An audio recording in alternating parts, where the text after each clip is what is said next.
సరే, మన ఇంట్లో పనికత్తులు ఉండరులేండి, పిల్లలైనా ఉంటారు కదా. ఆవిడ పెత్తన కాడ వేసి ఏం చేస్తుందంటే బత్తెము ఏం చేస్తుందట? ఆ బత్తెము అంటే పని. నువ్వు ఈ పనికి వెళ్ళి బాబు, నువ్వు ఈ పని చేయి, నువ్వు ఈ పని చేయని ఆమె ముందు వేస్తుందటండి. ఆమె ముందు వేసి ఏం చేస్తుందంటండి, తన ఇంటికి వచ్చినట్టు వారు అది ఎవరైతే ఉన్నారో పనిమా, నువ్వు ఈ పనికి వెళ్ళాలి, నువ్వు ఈ దూళ్ళ కాడికి వెళ్ళాలి, నువ్వు చేను కాడికి వెళ్ళాలి, నువ్వు ఈ పక్కన ఈ పని ఉంది. ఒకవేళ పనికత్తులే పనివారే లేదనుకోండి, తన పిల్లలకైనా ఆ పనులను బాధ్యతలను ఎప్పుడండి ఎంతలక్కడే లేచాడండి. అంటే చీకటితోనే లేచి, అంటే ఇంకా చీకటి ఉందట, తెల్లవారకుండానే ఉండగానే ఏం చేస్తుందటండి, పనిని సిద్ధపరుస్తుందటండి. ఎవరికి ఏ పని చేయాలో, ఎవరు ఏ పనికి వెళ్ళాలో, ఎక్కడికి వెళ్ళాలో ఆ కుటుంబంలో ఆ స్త్రీ భర్తతో సహా, భర్తను కూడా లెక్కొచ్చి అతనికి కావాల్సిన భోజనం.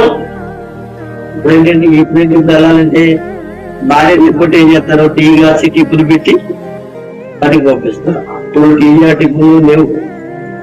మా చిన్నతనంలోనే మేము పెద్ద కడలు వెలిగితే ఒకవేళ ఎప్పుడన్నా టీ ఇస్తే కాస్తే తాగేవాళ్ళం తప్ప, లేకపోతే లెగ్గానే మొహం కట్టుకుంటండి సందర్భాలు తినడమే.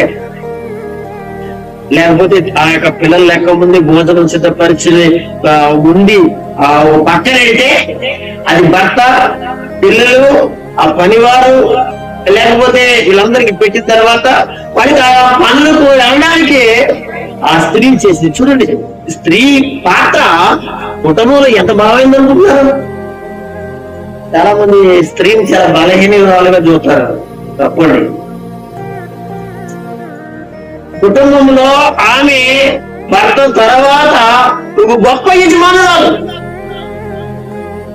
గొప్ప యజమానురాలు కదా.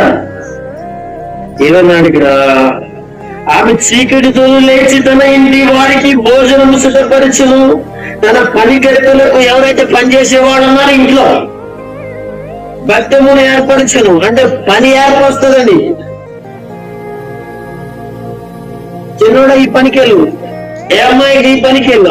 అప్పుడు పూర్వకాలంలో ఆడపిల్లలు కూడా వదిలేసి అనగా పొలంలో పనులు అది ఎక్కువ పనికి వెళ్ళాలి